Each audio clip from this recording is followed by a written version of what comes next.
How do you get hired at a big company? The big job that you've wanted forever.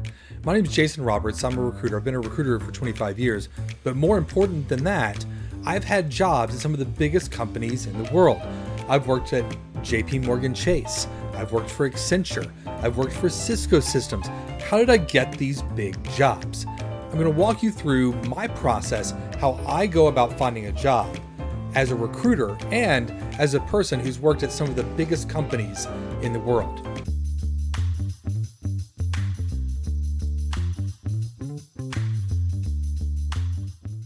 Before we get started, do me a big favor, do all the YouTube things, like this, subscribe, hit that bell icon so you can see content like this whenever it's available. Now, what I'd like to do is walk you through my process, what I do when I'm looking for a job. And it all starts with a resume. Now, when I'm putting together my resume, it starts with a very simple template. Here's why. I know that the very first person that's going to look at my resume is not an actual person. The very first person that's going to look at my resume is an applicant tracking system. It's a piece of technology that every company uses in order to manage the process of hiring different people. Now, because the applicant tracking system is the first thing, I need to write my resume so that it's simple for that applicant tracking system. The bigger the company, the worse their technology usually, because they're using these big, massive systems that are part of an even bigger system. And it's hard for them to incorporate the newest and best technologies into these big monolithic tools. So they actually have pretty outdated technology, especially right now with AI booming. Big companies are also risk averse. They don't want to use AI. They'll be the last ones to use AI in their hiring process. They're terrible at it for the most part. So I have to build my resume for an applicant tracking system that's really dumb. And I know that's the case, so that's what I do. So I start with a template that's a very simple template. And I'm going to link to that right here. You'll see a link show up. It has my name, contact information right at the very top, followed by an executive summary. And I use executive summaries instead of objectives. I'll tell you why in a minute. After that, I go directly into experience. Then I hit education, and then anything else I want to tell them, I let flow from there.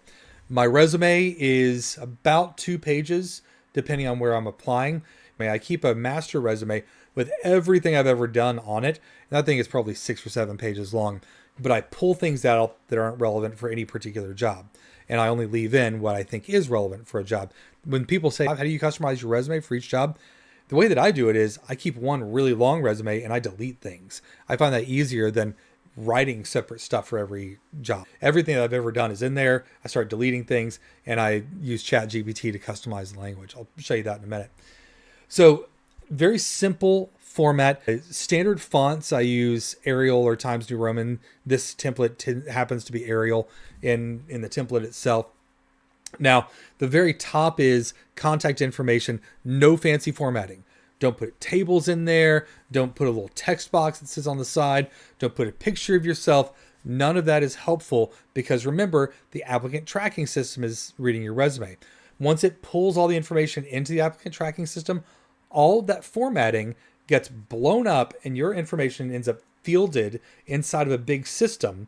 And it doesn't matter anyway. It'll be presented in the way that the ATS presents every resume every single time. It's presented a consistent way. So it doesn't matter how well you format the thing. So your job is not making it pretty. Your job is making it readable by a machine.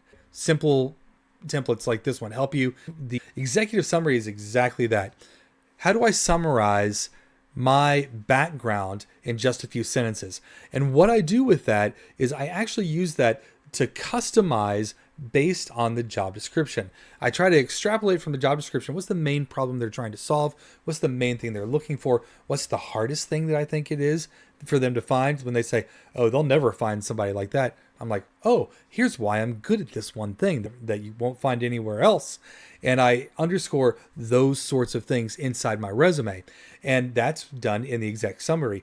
The job of the exec summary is to give whoever's reviewing it, once they take a look, once that recruiter gets to it, give them a quick snapshot in just a few seconds of exactly what makes you tick. From there, I go in reverse chronological order on my resume, and starting with the most recent job and working my way all the way back. And in there, I just simply say, here's what my title was and the company I worked for. Then I give a brief description of what I did, like a little headline, a little tagline. Think of it as a tweet, 144 characters, something short on what you've done. From there, some bullets on your accomplishments, and accomplishments with data, with actual numbers attached. And it's things like, I completed this, I achieved this, I improved, I escalated, I built. Anything that is something that is an action word should go first. Built, improved, escalated, developed, those sorts of things. You did something there. You did something there. And then you add the achievement. Develop this to save the company this much money. You want to put some data in there. Why does that matter? The so what of that piece of work. And you keep it nice and brief. Keep that tight. And people will appreciate that when they skim through your resume. They're like, this person knows what they're doing. You want to make sure that along the way, you're incorporating all the important skills that they've asked for. Now, some of the jobs are going to do you a big favor. They'll say, here are the skills we really need. Then later on, these companies are super into skills right now. They're going to say, what skills do you have? You're like, exactly the ones you just told me I needed right over there. So you just click those skills, but make sure those skills are listed in your resume, like in the actual wording. And it's a little bit of SEO, keyword stuffing that you do when you're writing that resume. All right. Remember, you only get a few seconds. You're not going to be there forever in front of this person. You only get a few seconds with them. So make the best impression you can. All right. I keep education at the back, mainly because I have way more experience than I have education. If you are just out of school and you have more education than experience, flip that. You put the education at the top and then you put your experience below. Only list your important experience, your relevant experience. Now, this changes depending on where you are in your career. For me in my career, there are lots of things that I've done that are very professional and I've had a job and all those things. They don't matter a whit about what I'm doing now. But if you're very new in your career, as you apply for this fancy enterprise rent-a-car managerial program, you may not think it's important that you worked at Baskin-Robbins. But it shows that you've worked somewhere. It shows that you've worked. And the relevance is, I've done something. And that's really useful. So use your own judgment on what's important and what's not. But you can start pulling things out if necessary. If you don't have a lot of experience, only make a one-page resume. If you have 5 years of experience or more, 2 pages are fine. I honestly don't care how long a resume is because it all gets split into these fields inside the applicant tracking system. Nobody knows. People rarely actually look at the resume itself. And when they do, they've kind of looked at the piece that they can skim before that. So I think you're fine.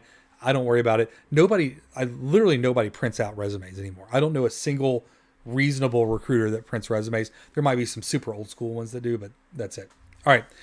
The next thing I do is I try to figure out who the hiring manager is. Now there's a little trick to this, and I'll link to another video that I've done on how to find the hiring manager. That link will go up. So here's the trick on how to find the hiring manager, just the high level. In the job description itself, these guys will say, this job reports to the head of the widget department.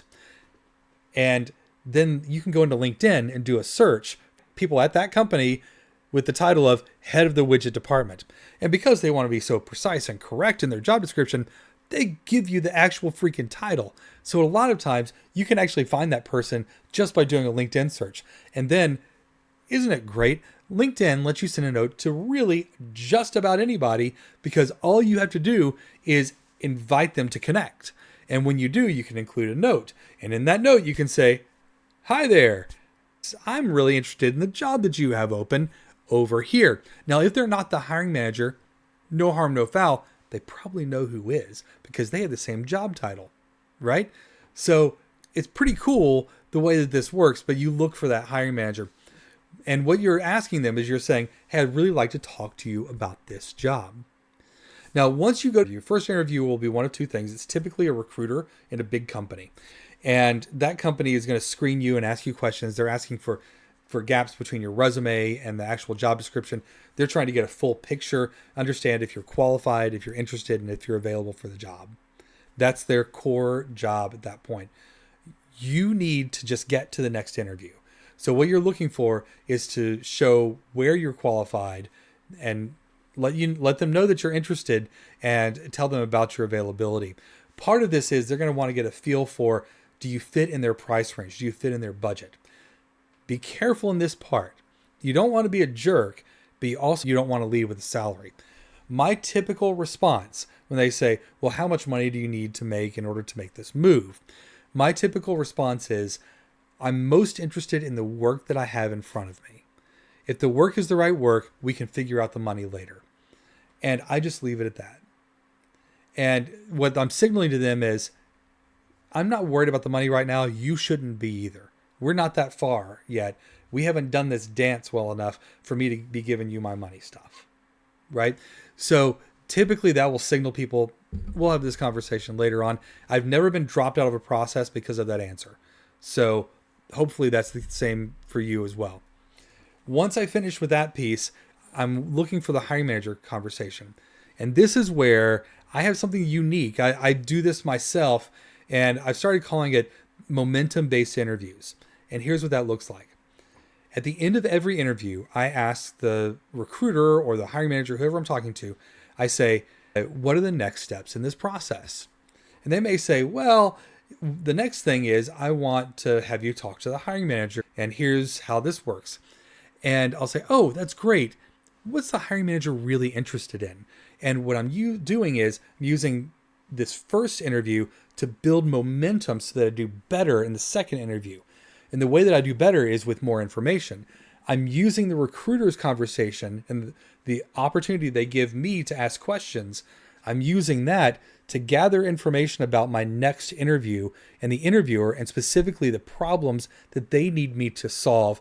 What's the most important thing? I know there's a big, long job description. I've read that. What do they highlight? What are they most worried about in filling this job? And I build that information from this conversation, right? Okay. So then I go meet with that hiring manager. And what do? At the very end, they always ask, do you have any questions for me? I'm like, well, sure. What's the process from here? Well, I'd like to have you meet with a few members of my team, and I'd like to have them talk to you and see what they think as well. Perfect. Question one on this one is, when do you think that might happen? I get a time frame from them. I'll tell you why in just a second. Number two is I say, what is Sally most interested in? What in this job, how can I be the most help to Sally? And what about Billy? How can I be as helpful as possible to Billy, who's another interviewer? And what about Frank? You said I'm going to interview with Frank. What does Frank care about the most? What's he most worried about with a new person coming into this job? So I get a feel for each of these. Remember, I'm building momentum. These are momentum-based interviews. At the end of every interview, the job is to get to the next interview and to show up in that next interview with as much momentum as you possibly can. Momentum comes in the form of knowledge, right? Momentum comes in the form of knowledge. So that's what I do. I ask all those questions. And the reason I asked, when do you think that'll happen, is because they're making a social contract with me. They're saying, this is going to happen in the next 2 weeks. Perfect. I'm great with the next 2 weeks. 2 weeks rolls around and I haven't heard anything yet. Guess what? I'm well within my rights to pick up the phone, call that hiring manager and say, hey, remember when we talked a couple of weeks ago? We thought you might be ready to do the next thing about now. I hadn't heard from you. Everything still okay? And it gives you the right to follow up. It also gives you some peace of mind, like, oh, should I call them or should I not call them? Yeah, call them. They said that they'd be ready then. They didn't show up. You're well within your rights to call, and it just takes all that pressure off of you. All right. So start with a resume that the machine can read. The only job is to get you to the recruiter conversation. That's your whole purpose. You get to that recruiter conversation. Your only job is to get to the manager conversation and to have momentum so the manager conversation is better.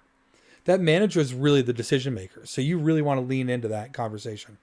But from there, you want the rest of the team on board. So you build momentum further. The manager is going to love the questions about momentum, by the way. They're going to love that you're interested, that you care about their team, that you're talking about how to interact, that you're worried about how you fit in, as well as worried about whether you can do the job. You're asking questions while you're selling your own capabilities. That's really good. They really like that. That's the way that I've been pretty successful in finding jobs as I've looked at these big companies that I've gone to. Finally, we get to an offer. The offer is a whole different thing. Here's what I'll tell you. There's 2 stages to an offer. There's a verbal offer stage and a written offer stage. During the verbal offer, typically it's the recruiter, sometimes the hiring manager. If you're in sales or something, it'll oftentimes be the hiring manager. Otherwise, it's the recruiter. And they'll come to you and they'll say, right, we think we'd like to make an offer. Right on. You're pretty far down the road at this point. You've gone from a stack of people that probably 100 resumes down to 10 that they screened, down to 5 who were interviewed, and now you're the only offer they're making. So they say, we're ready to make an offer to you, and you've got them. You're the best person they've seen so far, and they've said so, and that's why they're making you an offer. So remember, you're in a point of strength. You're in a strong position when it comes to interviewing. When it comes to the offer. People don't think they're in a good spot when it comes to the offer, but they really are. You're in a good position when it comes to that from a negotiating perspective. So you go in there and they say, right, what's your number to be hired? Well, I don't know. Do you have a range you're working with? I always make them give me a number first. I try really hard not to say a number. Now, the recruiters are well trained. They do this all day long.